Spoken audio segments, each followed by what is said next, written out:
जून 2023, Atlantic महासागर। समुद्र की सतह से 3800 मीटर नीचे एक पनडुब्बी अचानक गायब हो गई और उसके साथ गायब हो गए 5 इंसान जो उस वक्त दुनिया की सबसे खतरनाक जगह पर थे। यह खबर जब दुनिया के सामने आई तो हर कोई सोच रहा था कि शायद वो जिंदा हैं, शायद ऑक्सीजन बची है, शायद कोई चमत्कार होगा। लेकिन सच्चाई इतनी भयानक थी कि जब वो सामने आई पूरी दुनिया सन्न रह गई। और आज मैं आपको वो सब बताऊंगा जो शायद आपने कहीं नहीं सुना। वो टेक्निकल खामियां, वो आखिरी पल और वो एक सवाल जो आज भी वैज्ञानिकों को रात को सोने नहीं देता। उस सवाल तक पहुंचेंगे जरूर, लेकिन पहले ये समझते हैं कि आखिर शुरुआत कहां से हुई। ओशन गेट ये नाम था एक अमेरिकन कंपनी का, जिसका एक ही सपना था, आम लोगों को समुद्र की गहराई दिखाना। और उन्होंने बनाई एक पनडुब्बी, टाइटन। अब टाइटन कोई साधारण पनडुब्बी नहीं थी। ये 6.7 मीटर लंबी कार्बन फाइबर और टाइटेनियम से बनी एक मशीन थी और इसे बनाने में लगे थे करोड़ों रुपए। ओशन गेट के सीईओ थे स्टॉकटन रश, एक ऐसा इंसान जो खुद को विजनरी कहता था, जो कहता था कि समुद्र की गहराई अब सिर्फ नेवी के लिए नहीं है, ये आम इंसान के लिए भी है। और इस सपने को पूरा करने के लिए उन्होंने एक टिकट रखी, $2.5 लाख, यानी भारतीय रुपयों में करीब 2 करोड़ रुपए, सिर्फ एक बार टाइटैनिक का मलबा देखने के लिए। और लोग गए, अमीर लोग, क्यूरियस लोग, एडवेंचर के दीवाने लोग। लेकिन जो 18 जून 2023 को गए वो कभी वापस नहीं आए। उस दिन टाइटन में सवार थे 5 लोग। ओशन गेट के सीईओ स्टॉकटन रश, जो खुद इस पनडुब्बी को चला रहे थे, ब्रिटिश बिलियनियर हैमिश हार्डिंग, जो दुनिया के सबसे एक्सट्रीम एडवेंचर्स के लिए मशहूर थे, पाकिस्तानी बिजनेसमैन शाहजादा दाऊद और उनके बेटे सुलेमान दाऊद, जो सिर्फ 19 साल के थे, और फ्रेंच एक्सप्लोरर पॉल एनरी नार्जोलेट, जो टाइटैनिक के सबसे बड़े जानकारों में से एक माने जाते थे। 5 लोग, एक छोटी सी पनडुब्बी और 3800 मीटर गहरा समुद्र। टाइटन 18 जून की सुबह पानी में उतरी और डूबती चली गई, नीचे और नीचे और नीचे, जहां सूरज की एक भी किरण नहीं पहुंचती, जहां बाहर का तापमान जमा देने वाला होता है, जहां चारों तरफ सिर्फ अंधेरा होता है, एक ऐसा अंधेरा जो आपकी आंखें खुली रहने पर भी आपको कुछ नहीं दिखाता। अब यहां एक बात समझिए, पानी के अंदर जितना गहरे जाओ उतना ज्यादा प्रेशर बढ़ता है। समुद्र की सतह पर जो प्रेशर होता है उसे हम एक एटमॉस्फेयर कहते हैं, लेकिन जहां टाइटैनिक का मलबा है वहां प्रेशर होता है 380 एटमॉस्फेयर्स। मतलब आपके पूरे शरीर पर एक साथ 380 हवाई जहाजों का बोझ। उस प्रेशर में इंसान का शरीर एक पल में कुचल सकता है, और टाइटन उसी प्रेशर जोन में जा रही थी। तो सवाल यह है, क्या टाइटन उस प्रेशर को झेलने के लिए तैयार थी? क्या उसकी बनावट इतनी मजबूत थी? और सबसे बड़ा सवाल, क्या ओशन गेट को पहले से पता था कि कुछ गलत है? इन सवालों के जवाब आगे मिलेंगे, और जब मिलेंगे तो आप हैरान रह जाएंगे। लेकिन अभी बात करते हैं उस सुबह की, जब टाइटन आखिरी बार दुनिया की नजरों से ओझल हुई। टाइटन पानी में उतरी और ठीक 1 घंटे 45 मिनट बाद उसका अपनी मदरशिप पोलार प्रिंस से संपर्क टूट गया। पहले किसी को ज्यादा चिंता नहीं हुई, क्योंकि समुद्र के अंदर कम्युनिकेशन का टूटना असामान्य नहीं माना जाता था। लेकिन जब घंटे बीतते गए और कोई सिग्नल नहीं आया, तब घबराहट शुरू हुई। और फिर शुरू हुआ इतिहास का सबसे बड़ा under water search operation. America की कोस्ट गार्ड, कनेडियन नेवी और कई प्राइवेट कंपनियां सब जुट गए। दुनिया भर की मीडिया उस एक खबर पर टिकी थी। और तब सर्च टीम को कुछ सुनाई दिया।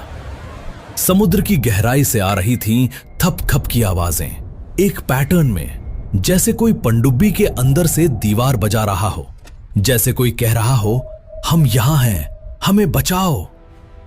पूरी दुनिया में उम्मीद जाग गई, लेकिन वो आवाजें थीं क्या? ये आज भी एक सवाल है। और इस सवाल का जवाब जब सामने आया तो वो और भी ज्यादा दर्दनाक था।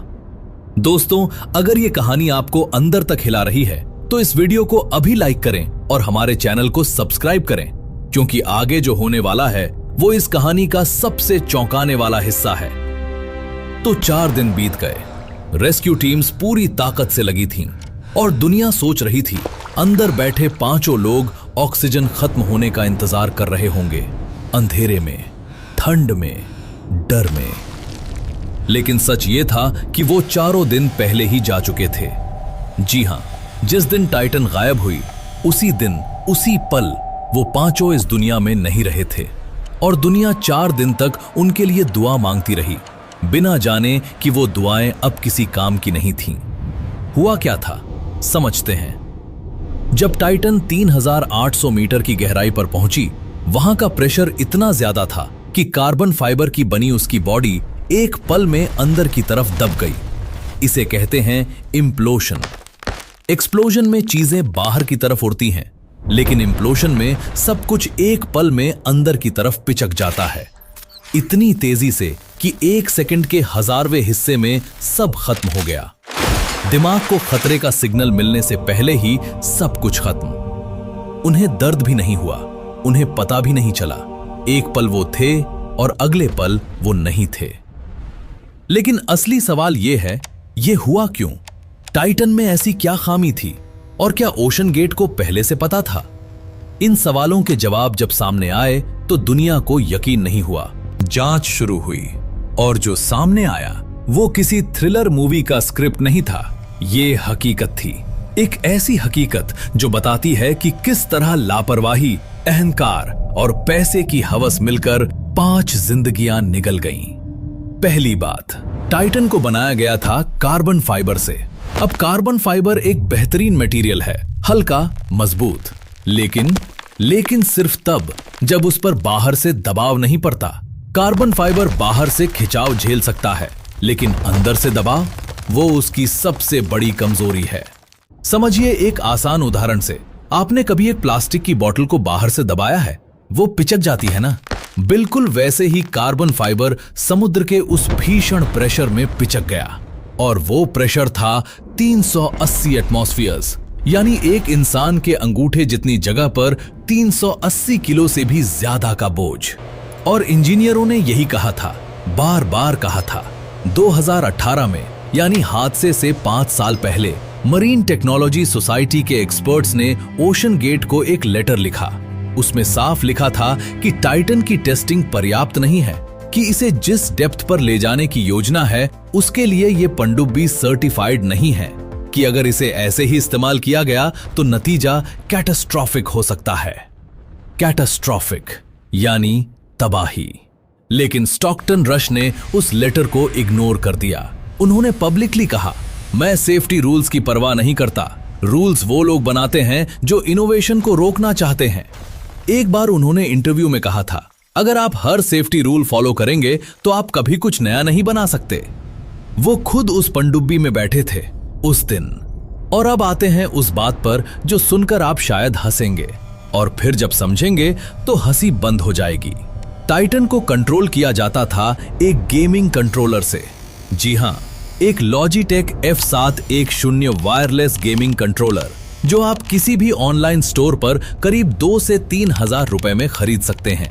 वही कंट्रोलर जो बच्चे घर पर वीडियो गेम्स खेलने के लिए यूज करते हैं, उसी से चलाई जा रही थी करोड़ों की वो पनडुब्बी 3800 मीटर गहरे समुद्र में। और स्टॉकटन रश इसे इनोवेशन कहते थे।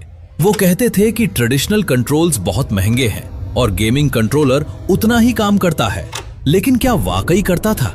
सोचिए, अगर उस कंट्रोलर की बैटरी खत्म हो जाए, अगर उसका वायरलेस सिग्नल ड्रॉप हो जाए, अगर उस छोटे से जॉयस्टिक में जरा सी भी गड़बड़ी आ जाए 3800 मीटर नीचे, तो क्या होगा?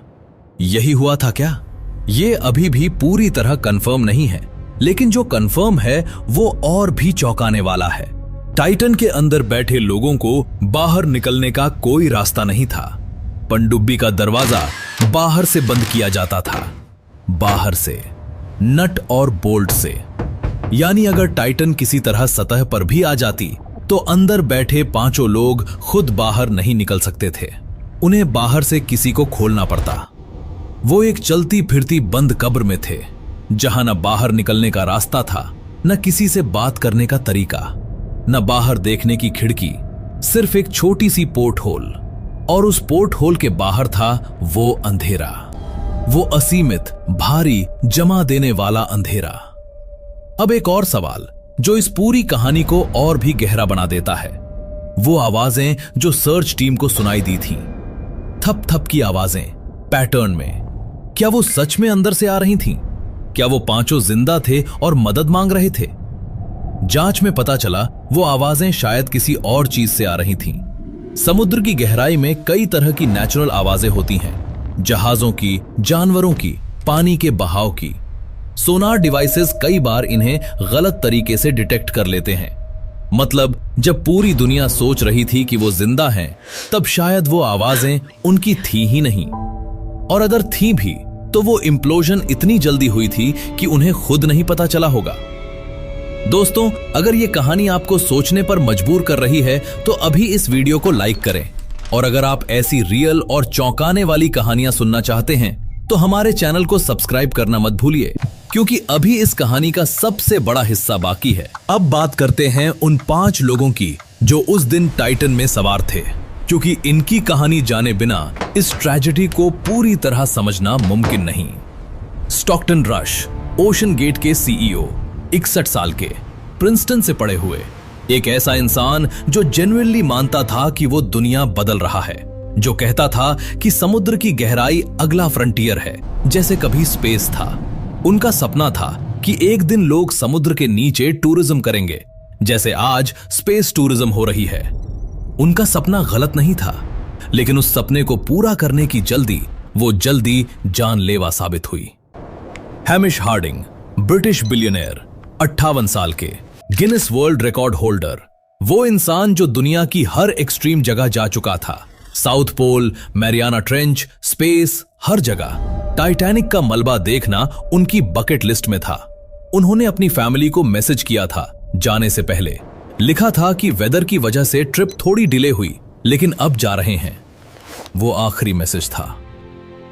शहजादा दाऊद, पाकिस्तानी ब्रिटिश बिजनेसमैन, 48 साल के, एक बड़े बिजनेस ग्रुप के वाइस चेयरमैन, और उनके साथ थे उनके बेटे सुलेमान, सिर्फ 19 साल के, जो अभी कॉलेज में पढ़ रहे थे। बाद में पता चला कि सुलेमान जाना नहीं चाहते थे। वो इस ट्रिप से डरते थे, लेकिन पिता के साथ थे, इसलिए गए। 19 साल। कभी कभी कुछ बातें सुनकर दिल भारी हो जाता है, और यही वो पल है।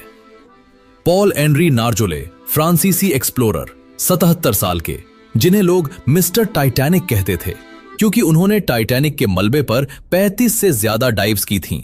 वो उस जगह को अपने घर जैसा जानते थे। उस मलबे से उनका एक अजीब सा रिश्ता था, एक एक्सप्लोरर का अपनी सबसे बड़ी खोज से। और उसी जगह, उसी मलबे के पास उनका भी अंत हुआ। 5 अलग अलग इंसान, 5 अलग अलग कहानियां, लेकिन एक ही अंजाम।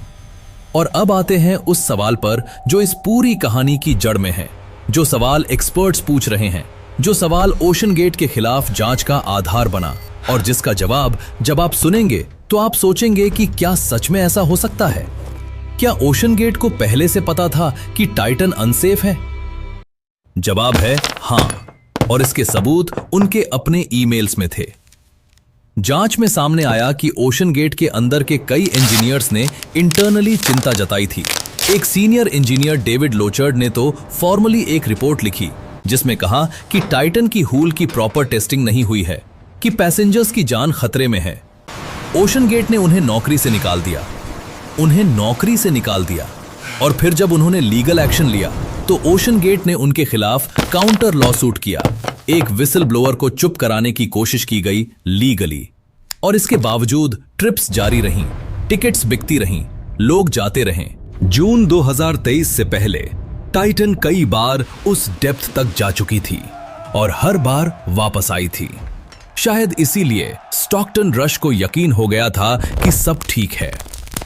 लेकिन कार्बन फाइबर के साथ एक खतरनाक बात होती है, वो धीरे धीरे कमजोर होता जाता है, हर डाइव के साथ, हर प्रेशर साइकिल के साथ।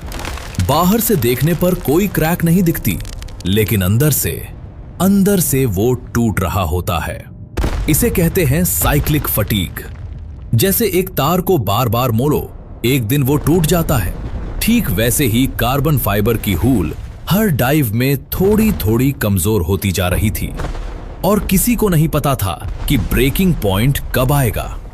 18 जून 2023 को वो ब्रेकिंग पॉइंट आ गया और उस एक पल में 5 जिंदगियां 1 सेकंड के 1000वें हिस्से में खत्म हो गईं। अब एक सवाल और है जो इस कहानी को यहां तक सुनने के बाद आपके मन में जरूर आया होगा। वो सवाल जो इस पूरी ट्रेजेडी के सबसे डार्क और मिस्टीरियस पहलू से जुड़ा है। उस सवाल के बारे में आगे बात करेंगे और जब करेंगे तो आप समझेंगे कि ये सिर्फ एक हादसा नहीं था। दोस्तों, अगर आप अभी तक इस वीडियो के साथ हैं तो एक काम करिए, अभी नीचे लाइक का बटन दबाइए और अगर आपने अभी तक हमारे चैनल को सब्सक्राइब नहीं किया तो अभी कर लीजिए, क्योंकि हम जल्द ही एक ऐसी मिस्ट्री लेकर आने वाले हैं जो इस कहानी से भी ज्यादा चौंकाने वाली है। उसे मिस मत करिए, इसीलिए चैनल को सब्सक्राइब करके नोटिफिकेशन बेल जरूर दबाएं। मिलते हैं अगली कहानी में।